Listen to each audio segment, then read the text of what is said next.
नमस्कार, आप देख रहे हैं एचआर न्यूज। कहें कि आज मंडे का दिन नामांकन का दिन रहा और आज रेवाड़ी विधानसभा सीट से कांग्रेस प्रत्याशी चिरंजीव राव ने अपना नामांकन किया और उनके नामांकन पर पूर्व मुख्यमंत्री भूपेंद्र सिंह हुड्डा और अलका लांबा जो राष्ट्रीय महिला अध्यक्ष है वो पहुंची और भी कई सारे नेता उनके पहुंचे और एक बड़ा कहे शक्ति प्रदर्शन किया, रोड शो उन्होंने किया, अपनी ताकत दिखाने का एहसास किया। कहीं वहीं दूसरी ओर कहें कि जो भाजपा प्रत्याशी है रेवाड़ी से जिनको उतारा गया है लक्ष्मण सिंह यादव को, उन्होंने भी आज अपना नामांकन किया और अपना शक्ति प्रदर्शन दिखाया। उनके नामांकन पर राव इंद्रजीत सिंह पहुंचे और मीडिया से भी रूबरू हुए, बहुत सारी बातें उन्होंने कही। वहीं हुड्डा ने भी बहुत सारी बातें कही और कैप्टन हाउस की ओर से भी बहुत सारी बातें आई, चाहे कैप्टन अजय सिंह यादव ने कहा मीडिया से बात करते हुए या चिरंजीव राव ने। और अभी जो बाकी है, अभी निर्दलीय जो चुनाव लड़ेंगे उनका नामांकन अभी बाकी है, कब तक वो भरेंगे और अन्य पार्टियां भी मैदान में आएंगी। लेकिन अब लगता है कहीं ना कहीं चुनावी रंग में रेवाड़ी रंग गया है और चुनावी रंग रेवाड़ी पर चढ़ गया है। उसी पे चर्चा करेंगे। प्रवीण राव और बॉबी जी हमारे साथ है, उन्हीं से चर्चा करेंगे किस तरीके से देखते हैं, क्योंकि एचआर न्यूज ने आपसे कमिटमेंट किया था हम आपको पल पल का अपडेट देंगे और हर खबर का विश्लेषण भी आपको दिखाएंगे। तो आज जो नामांकन हुआ, किसका कैसा रोड शो रहा, किस तरीके से जो दिग्गज है, क्या माहौल रहा, उसी पे चर्चा करेंगे। बॉबी जी सुन रहे हो, मेरी आवाज आ रही है आपको? जी हाँ, जी हाँ, जी हाँ, मौलाना जी। भाई आज तो दोनों दिग्गज पार्टी दोनों ने अपना अपना शक्ति प्रदर्शन कर दिया, कांग्रेस ने और बीजेपी ने। राव इंद्रजीत बीजेपी की तरफ से पहुंचे, इधर भूपेंद्र सिंह हुड्डा कांग्रेस की तरफ से पहुंचे, अलका लांबा पहुंची। तमाम शक्ति प्रदर्शन देख करके अभी निर्दलीय का प्रचार चुनाव नामांकन बाकी है। अभी किस तरीके से देखते हैं, अभी और रंग चढ़ेगा रेवाड़ी पे? मौलाना जी, इलेक्शन अभी खुला नहीं है। अभी तो एक चुनाव की प्रक्रिया शुरू हुई है और प्रक्रिया शुरू हुई है तो नामांकन तो इसकी पहली सीढ़ी है। अभी 2-3 दिन में पता चलेगा कि कौन-कौन महानुभाव नामांकन कर रहे हैं, कितनी-कितनी पार्टी आ रही है। अभी तो इनलो भी बाकी है, जजपा भी बाकी है, इंडिपेंडेंट जो लड़ रहे हैं वो भी बाकी है। और जैसा कि आज आज आम आदमी पार्टी ने अपने 20 कैंडिडेट्स की लिस्ट दे दी है, तो उसके हिसाब से लगता है कि आम आदमी पार्टी भी रेवाड़ी से अपना कैंडिडेट उतारेगी। अब किसको टिकट देते हैं, क्या होता है, सही। हालांकि वोट कितना भी आए पार्टी का, मगर एक कैंडिडेट आएगा तो वोट तो बटेगा ना। वोट तो उतनी रहनी है, 5 आदमी बटेंगी, कितनी वोट लेता है और वो कैंडिडेट किस कैंडिडेट को नुकसान पहुंचाता है, देखने वाली बात ये है। तो अभी तो पहला स्टेप है। और पहला स्टेप में रही बात उसकी कि आप कह रहे हो कि शक्ति प्रदर्शन की, तो भाई शक्ति प्रदर्शन मोहनलाल जी, इसमें कप्तान साहब 6 बार के विधायक रह चुके हैं लगातार रेवाड़ी सीट से। उनका अच्छा खासा रेवाड़ी विधानसभा क्षेत्र में जन आधार है। उनके पास वर्कर भी हैं, आएंगे ही। दूसरा, राव इंद्रजीत सिंह 6 बार सांसद रह चुके हैं, 4 बार विधायक रह चुके हैं। उनका अपना भी जन आधार है। उनको जन आधार यहाँ पे विरासत में भी मिला है, अपने पिताजी की, राव साहब की विरासत में ही मिला है।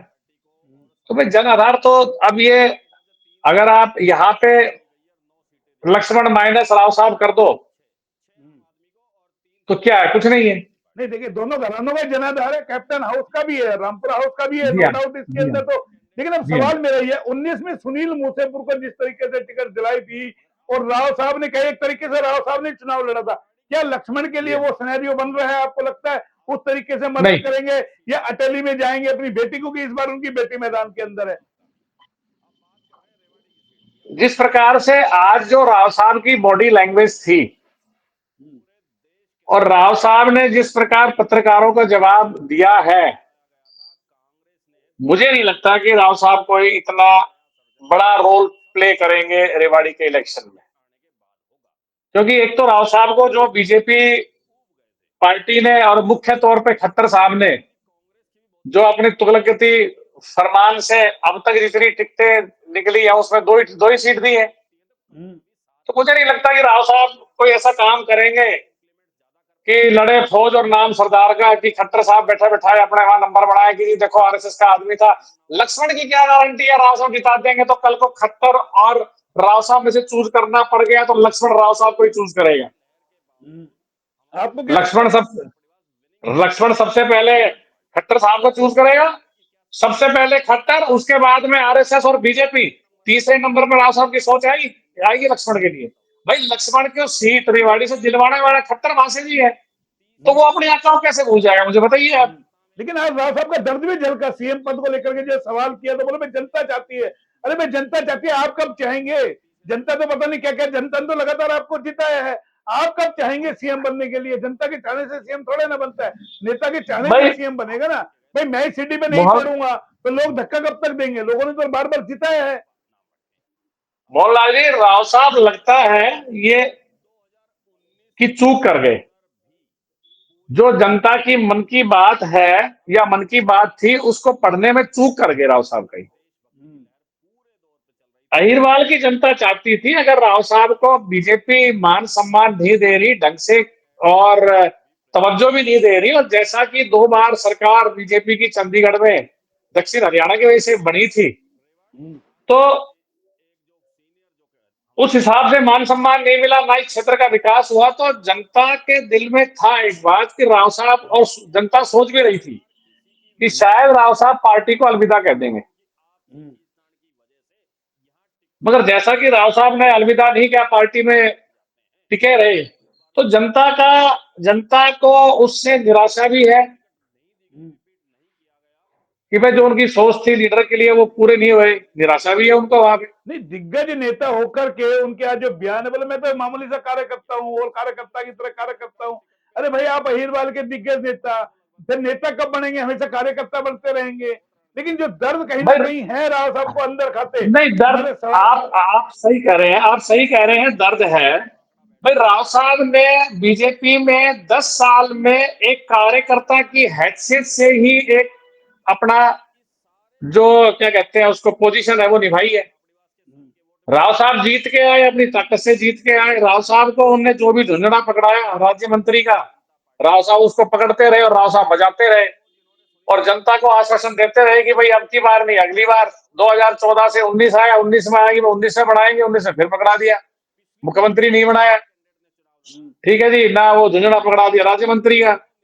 19 के बाद 24 आया, तो जनता को विश्वास था कि भाई 24 में तो भाई ओहदा भी बढ़ेगा और हो सकता है स्टेट में मिनिस्टर ही बना दे। मगर इलेक्शन से पहले अमित शाह जी डिक्लेयर कर गए कि भाई हमारा मुख्यमंत्री तो सैनी साहब ही रहेंगे, मुख्यमंत्री नहीं बदलेंगे। और फिर जब बाद में मंत्रिमंडल का गठन हुआ तो उसके अंदर भी झुंझुना वही राज्य मंत्री का, और वो टीस उनने अपनी उस वक्त भी कही थी कि शायद हिंदुस्तान के इतिहास में और Guinness book of world record लेकिन लिखा जाए तो बॉबी पहले भाई बने। हिम्मत तो नहीं दिखा पाए ना भाई, हिम्मत तो नहीं दिखा। नरबीर की तरह हिम्मत हाँ, दिखाते। हिम्मत नहीं दिखा पाई। नरबीर ने हाँ, हिम्मत दिखाई हिम्मत देके नहीं। टिकट ले रहे भाई। 14 में 19 में उनकी टिकट कट गई और 24 में भी कटती, हिम्मत दिखाई अगलों ने। भाई हिम्मत वाला नेता भी तो चाहिए ना अहिरवाल के अंदर। आप हिम्मत तो दिखाते नहीं, कहते जनता चाहती है। अरे जनता के चाहने से क्या होगा? जनता ने तो बार बार आपको जीता है।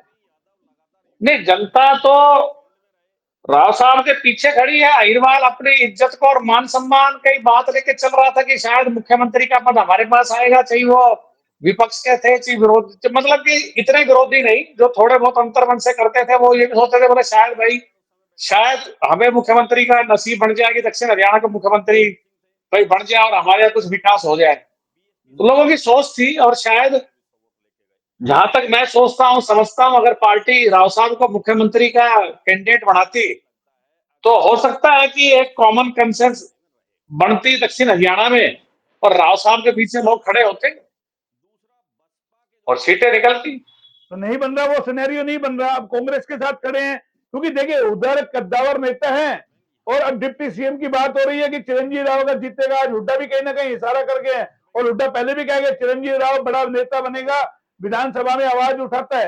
यानी कि इशारा बहुत कुछ कर गए, बोल भी गए चिरंजीवी राव के लिए, कैप्टन सर के लिए भी बोल गए भाई, अड़ जाता था काम के लिए। कैप्टन हरि सिंह यादव जिद्दी था, काम करवाए हैं चाहे यूनिवर्सिटी को लेकर के। तो ये सिनेरियो कहीं ना कहीं बन रहा है अलग तरीके से। सर ऐसा है, अभी तो यही नहीं पता कि हुड्डा साहब भी मुख्यमंत्री बनेंगे या नहीं बनेंगे। हुड्डा साहब किसको मंत्री या किसको उप उप मुख्यमंत्री बना सकते हैं? भाई हुड्डा साहब की खुद की कुर्सी सुरक्षित नहीं है आज नहीं की नहीं, मैं तारीख में हुड्डा साहब की नहीं कांग्रेस कह के रहा, अंदर। चिरंजीवी की बात कर रहा हूँ। कैप्टन हाउस से भी सर सर आवाज आ सुनिए रही ना, है। सर सुनिए ना, सुनिए ना। आप कह रहे हो कि हुड्डा साहब बोल गए, तो जब हुड्डा साहब की कुर्सी सुरक्षित नहीं है तो डिप्टी सीएम बनाने वाले हुड्डा साहब कौन होते हैं? ये पार्टी पे निर्भर है। अब पार्टी, ये सारा निर्भर है पार्टी के ऊपर कि पार्टी के कितने दिग्गज नेता जीत के आते हैं और पार्टी की कितनी सीट आती है। अगर पार्टी की सीट आती है 65-70, जैसा कि 2004 में हुआ था, तो मुझे नहीं लगता कि, क्योंकि भाई मंत्री तो 14 ही बनने हैं, 14-15 बनने हैं, सिर्फ 12-13 बनने, फालतू बनने ही नहीं है। और जब सभी जीत के आ जाएंगे लोग, जो सीनियर लोग हैं, सब लोग हैं, तो अब फिर डिप्टी सीएम का कैसे क्या फैसला होगा, कैसे क्या किया जाएगा, फिर वो तो भाई हाईकमान पे टिकट, तो बहुत जल्दबाजी है हमारे यहाँ। भाई बड़ा मंत्री पद मिल गया, कैप्टन साहब को भी मिला हाँ, है, हाँ, वित्त हाँ, मंत्रालय हाँ। मिला हुआ है, बिजली मंत्री मिला हुआ है, सुनो, पर्यावरण मंत्री मो, उनको मो, मिला हुआ है। मोहनलाल जी, ये कोई दो राय नहीं है। पार्टी है, कप्तान साहब सीनियर लीडर हरियाणा में कांग्रेस के रहे हैं, इसमें कोई शक की बात नहीं है। काफी सीनियर लीडर रहे हैं, अच्छे अच्छे ओहदे संभाले हैं, एक वक्त बहुत ताकतवर नेता थे, तो मंत्री पद तो अच्छा मिलेगा, इसमें कोई शक की बात नहीं। लेकिन एक कांग्रेस और की बता सरकार दीजिए, बनती है। जो 2019 में भाजपा 75 पार का नारा लगा रही थी, अब हाँ जी। आवाज नहीं लगा रही है, और कांग्रेस कहीं ना कहीं मुखर है, कांग्रेस इस बार उत्साहित है, लोकसभा में जो डेंट मारा है तो कहीं ना कहीं हाँ, उत्साहित है। तो क्या सिनेरियो आप देखते हैं कि कांग्रेस का पलड़ा ज्यादा भारी है, बीजेपी का पलड़ा ज्यादा भारी है? भाई जिस प्रकार से बीजेपी में जुत्तम तजार चल रही है, मैं आपसे यहीं की बात नहीं कर रहा, मैं पूरे हरियाणा के संदर्भ में बात कर रहा हूं। उस हिसाब से बीजेपी अगर 2.5 का आंकड़ा भी पार कर जाए तो बहुत बड़ी बात होगी। नहीं नहीं, ऐसा नहीं है, इतना बड़ा नहीं है। देखिए, वहां बहुत बड़ी पार्टी है, राष्ट्रीय पार्टी है, विश्व की सबसे सुनिए बड़ी पार्टी है, मोहनलाल और जी, चुनाव का सुनिए पैसा मोहनलाल है जी, उनके सुनिए पास, दमखम देखिए लड़ाने में। अभी 4-4 मोहनलाल सीटें जी, बाकी सुनिए है, दोनों की बाकी है, सुनिए सीटें बावल बाकी है, देखिए अभी। मोहनलाल जी, सुनिए, आप मेरी बात तो सुनिए ना, एक मिनट मेरी बात सुन लीजिए आप। मैं आपने सुन रहा, मेरी बात सुन लीजिए। कांग्रेस ने कल रात को 20 टिकट डिक्लेयर करी है, उसमें से 3 टिकट दक्षिण हरियाणा की हैं। गुड़गांव से है मोहित ग्रोवर जी। मैं आज आपको लिख के दे रहा हूं, मोहित ग्रोवर जी गुड़गांव से 100% इलेक्शन जीत रहे हैं। अच्छा, मैं आपको लिख के दे रहा हूं आज में। वर्धन को भी मिली दूसरी है। सीट दूसरी सीट है वर्धन यादव को। वर्धन यादव को सीट मिलने से नरवीर जी की सीट अटक गई है। अच्छा, अब वहां से राकेश नहीं नहीं नहीं, दौलताबाद की जो इसी पे खुल के बताओ, पहले बादशाहपुर में बताओ, क्या नरवीर फंस गए हैं सीट बादशाहपुर में? सीट अटक गई है। हाँ, फंस गए हैं, बिल्कुल वजह वजह बिल्कुल फंस गए। इतना ताकत वजह ये इतना है, इतना वजह ताकतवर ये है, नेता है सुनिए, वर्धन। वर्धन ताकतवर नहीं है, वर्धन के साथ यूथ खड़ा हुआ है। वो दिल्ली यूनिवर्सिटी के पोस्ट बैरियर थे वर्धन यादव, और वर्धन यादव का ग्राउंड लेवल पे अच्छी पकड़ है, अच्छा काम किया है। दूसरा, वो यादव कम्युनिटी से आते हैं। अब यादव कम्युनिटी के वोट 2 मेजर पार्टी में बटेंगे। अब देखिए बात, बीजेपी में और कांग्रेस के अंदर। राकेश दौलताबाद जी जाट बिरादरी से हैं, उनका अच्छा वोट बैंक जाटों का रहा है, बड़े गांव है जाटों के, वो सारे उनके साथ है। बादशाहपुर जो उसमें विधानसभा क्षेत्र के अंदर है, तो जो उनकी पत्नी है कुमुदी, राकेश दौलताबाद, वो इस वक्त बहुत भारी टक्कर, तीनों के बीच में टक्कर है, और नरवीर का इलेक्शन फंस गया, इसमें कोई शक की बात तो नहीं। वो निर्दलीय लड़ रही है वो। लड़ रही है निर्दलीय, कमाल कर रहे हैं। वो तो पंचायती तौर पर उम्मीदवार है भाई, उनको यानी तो टिकट मांगने किस पार्टी के पास गई नहीं, पार्टी यानी कि बुला रही थी। नरबीर के लिए जिस शख्स से टिकट लेके के आए, सीट फंस गई है अभी ये। सीट बुरी तरीके से फंस गई है, बुरी तरीके से फंस गई है। और तीसरी सीट दी है नांगल चौधरी की। नांगल चौधरी में जिस मंजू चौधरी जी को सीट टिकट दी है, मोड़ा राम की अभय धर्मपत्नी। सिंह जी, अब्दुल्ला राम जी की धर्मपत्नी अभय सिंह जी 2014 के अंदर जब मोदी जी की पूरी लहर थी, भयंकर रूप से लहर थी, जब 900 साढ़े 900 वोट से इलेक्शन जीते थे मात्र। और पिछली बार क्या हुआ था कि मूला राम जी शायद जजवा में चले गए थे, उनकी टिकट ले आए थे, उनकी धर्मपत्नी को कांग्रेस से टिकट नहीं मिली तो वो उसमें चले गए थे, फिर भी वो सेकंड नंबर पे रहे थे। और इस बार कांग्रेस पार्टी ने बड़े दिमागदार से काम किया है कि मंजू चौधरी को उतार दिया है, तो अभय सिंह जी डेफिनेटली फंस गए हैं यहाँ पे, नांगल चौधरी फंस गई सीट। फूसाराम का सुपुत्र पुत्र वधु है, फूसाराम के एमएलए रहे 3-3 पुत्र, बार हाँ के। हाँ हाँ, पुत्र। मैं आपसे यही कह रहा हूं कि अभय सिंह जी पूरी तरीके से फंस गए। जब मोदी की लहर के अंदर 900 वोट से जीत रहे थे, अब ना तो मोदी की लहर है ना कोई लहर है। तो मुझे आप बताइए कि तो कांग्रेस ने ट्रेन में फंसा दिया आपको लगता है बीजेपी को इस हाँ, बार? फंसा दिया सर, फंसा दिया। मैं आपको इसलिए कह रहा हूं कि इनकी इनकी आशा की उम्मीद सिर्फ और सिर्फ दक्षिण हरियाणा से थी, और कुछ फरीदाबाद से, और कुछ अपने भिवानी जिले से, कि भाई यहाँ से ये ले दे के 12-15 सीट निकाल लेंगे। तो इस चक्कर में था कि बाकी 2-2, 4-4 करके हम 20-22 सीट ले आएंगे, तुम्हारा रिकॉर्ड ठीक हो जाएगा। अब जब 3 सीट तो ये बुरी तरीके से फंस गई है, रेवाड़ी ऑलरेडी फंसी हुई है। मैं आपके सामने बता रहा हूँ, कोसली की जो कैंडिडेट उतारा है बीजेपी ने, उसको यही नहीं पता कि कोसली में गांव कितने हैं कॉन्स्टिट्यूंसी में। नहीं नहीं तेरी उनके कोसली तो शुरू नहीं कहां नहीं से हुई, ऐसा खत्म नहीं कहां से होगी? ऐसा नहीं है बॉबी भाई, ऐसा नहीं। सर वहां पक्की बात वो है राव का सर, ऐसा ही आशीर्वाद है, है। वहां राव का आशीर्वाद है, राव जिताने का सर मौका सुनिए, रखते हैं सर रेवाड़ी के सर अंदर। सर सर सुनिए ना, सर सुनिए मेरी बात। भाई विक्रम को राव जिता साहब रहे के कैसी बात आशीर्वाद कर में रहे ठीक हैं है। बॉबी भाई? कई बार तो माना करो आप, कई बार तो अरे माना स- करो। अरे स- अरे सर, अरे सर मेरी बात सुनो सर, आप जो मुझे कह रहे हो बात मानने की, मेरी सुनो बात। विक्रम जहां से बिलोंग करता था, विक्रम बिलोंग करता था नया गांव से। नया गांव पे धेड़ पे आया हुआ था वो, बेसिकली था वो झाल से, ये हलक्षण बड़े गांव से। तो उसकी 2 गांव में हो गई, तीसरा उसकी जो धर्मपत्नी जी थी वो गुड़ियानी में आ रखी थी। और उसके अलावा जो पुराना सालाबाद क्षेत्र था, वहां से बिलोंग करते थे, वहां के जो 28, 30, 40, 35 गांव है, झज्जर के भी गांव है, और वहां से विक्रम सिंह बिलोंग करते थे। तो वहां से उनका अच्छा वोट बैंक, अच्छा वोट उनको मिला। और जो पुरानी जाटूसाना कॉन्स्टिट्यूएंसी थी, यहाँ से राव साहब ने जोर लगाया तो जीत गए थे। हाँ तो जीत का मोदी समीकरण लहर यही में भी बनता है। भाई सिनेरियो बन गया था ना, सर मोदी लहर सुनिए ना, की राव सर साहब ने। सर सर हाँ सर सुनिए ना। वही मैं कह रहा हूं कि अनिल भाई हैं जो ये अनिल भाई ढैना के अलावा कहीं जानते नहीं। अभी जो ये 28-30 गांव है, यहाँ पे तो इनका कोई खोज खबर ही नहीं है। वहां पे दीपेंद्र पहले ही हामी है। दीपेंद्र की जो लेकिन पकड़ देखिए है वो नहीं देखिए गांव देखिए में है। देखिए अनिल का चुनाव उठ जाएगा, क्योंकि राव का देखिए बाहर डंका बजेगा। मैं ये मान के चल रहा हूँ, मैंने भी देखिए सर्वे वहां पे किया है। और भले ही लेकिन बीजेपी की जो लहर है, देखिए 2014 में दीपेंद्र को भी बहुत बड़ा डेंट लगा था। अभी जगदीश की टिकट मिलेगी ना, तो कहीं चुनाव कांटे में होगा। अभी आज के डेट में अभी कांग्रेस ने वहां उम्मीदवार नहीं सर उतारा है। और सर सुनिए, अनिल ढहीना गेन कर लेगा चुनाव, ये मान के चलिए। और राव का जो सर आशीर्वाद होगा सुनिए, ना, तो ये मान के सर चलिए सुनिए, कि चुनाव वहां सर भी फंसेगा, सुनिए, जगदीश के लिए भी फंसेगा। सर सुनिए। कांग्रेस की टिकट चाहे जगदीश को चाहे यादविंदर को, किसी को भी मिलेगी, दोनों इजीली इलेक्शन निकालेगी कोसली का। हम्म। कोसली का इलेक्शन दोनों निकालने का वादा रखते हैं, दोनों इलेक्शन निकाल। चलिए। सुनिए, मैं आपको क्यों कह रहा हूं, सुनिए मैं क्यों कह रहा हूं आपको। हम्म।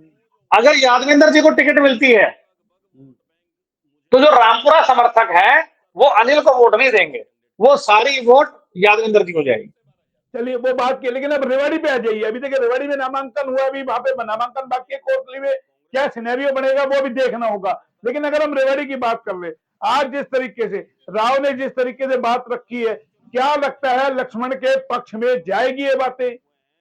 या मुझे जिस राव तरीके से साहब मुझे सुनिए, सुनील मूसेपुर की मदद करी, अगर यह टिकट सुनील मूसेपुर को मिलती है, कापड़ीवास को मिलती, तो चुनाव कुछ और होता। सर आप के पास रिकॉर्डिंग होगी 2019 की, जब सुनील ने नामांकन किया था और आज जो नामांकन किया है, आप दोनों रिकॉर्डिंग अपने न्यूज पे चला दीजिए। 1.5-2 मिनट की उसमें से एडिट करके चला देना। राव साहब में कितना जोश था जब सुनील का नॉमिनेशन था, या राव साहब के कार्यकर्ताओं में कितना जोश था जब सुनील का नॉमिनेशन था, और आज की आप देख लो। दूसरी बात, एक मिनट, मैं एक आपको एक बार एक मैं दूसरी बात कि पिछली बार कापड़ीवास साहब ने पत्ते पहले खोल दिए थे अपने। टिकट मिलते ही बोल दिया था मैं लड़ूंगा इलेक्शन। और टिकट मिलते ही सतीश ने कह दिया था कि मैं उनका समर्थन करूंगा और मैं साथ है, अरविंद जी भी सबने हो गया था यहाँ। अब तक 5 दिन से पत्ते नहीं खुले हैं कापड़ीवास जी के। वो एक बहुत मेजर फैक्टर है। अच्छा, किसके पक्ष अगर में, कापड़ी किसके पक्ष में अगर जा सकता है? कापड़ी सुनिए, अगर कापड़ीवास साहब बीजेपी के पक्ष में नहीं आए, तो रेवाड़ी का चुनाव बड़ा इंटरेस्टिंग होने वाला है। अच्छा। अगर कांग्रेस के पक्ष में चले गए तो वन साइड इलेक्शन है, क्लीन स्वीप है, लक्ष्मण की शायद जमानत जब्त भी हो जाए। अच्छा। और बाकी 2000 अगर अगर दो सतीश सुनिए अगर सुनिए सतीश सुनिए मैदान में आ गए। अगर कापड़ीवास जी ने कांग्रेस को समर्थन कर दिया, तो जो 2014 में हालात थे कि कापड़ीवास साहब 80-85 हजार वोट से जीते थे, ले गए थे, टोटल ले गए थे। नहीं नहीं जीते सर, जीत कितने थी? नहीं 81,000 वोट आए थे टोटल उनके। अरे सर जीत थी टोटल इतने में सर चलिए कमाल 36,000 वोट सतीश की थी, 32,000 कापड़ीवास की थी, चलिए चलिए आपकी एक बात। लाख 60,000 वोट टोटल थी यहाँ से ये। चलिए ठीक है ठीक है। हाँ जी, तो वो जीत थी उनकी, तो शायद हो सकता है कि इतनी इतनी इतनी वोटों से आपका चिरंजीव राव जीत जाए। और कापड़ीवास साहब अगर सतीश को समर्थन करते हैं हम्म, तो ये रेवाड़ी की फाइट सतीश वर्सेस चिरंजीव बन के रह जाएगी। मतलब लक्ष्मण कहीं स्टैंड नहीं करेगा। जीत का मार्जिन चिरंजीव का कम हो जाएगा या चिरंजीव की जीत का मार्ग फाइट आएगी, फाइट फाइट हो जाएगी सर, यानी फाइट हो जाएगी अभी। फाइट हो जाएगी। फिर ग्राफ यहां टिकेगा, जितना लक्ष्मण कमजोर पड़ेगा उतना सतीश का ग्राफ उठेगा। अच्छा, हाँ। लेकिन आपको लगता है कापड़ीबाज जी सतीश की खुल के मैदान में आएंगे? क्योंकि देखिए सर सर कापड़ीबाज जी ये जीत के लिए राजनीति, लड़ लिए, सतीश कितना मैदान में आए ये 19 में देख लिया होगा आपने सिनेरियो। सर ये राजनीति है, राजनीति में आप किसी भी चीज का आप अंदाजा नहीं लगा सकते, कुछ भी हो सकता है, कुछ भी हो कुछ सकता है। भी मतलब कुछ भी हो सकता है।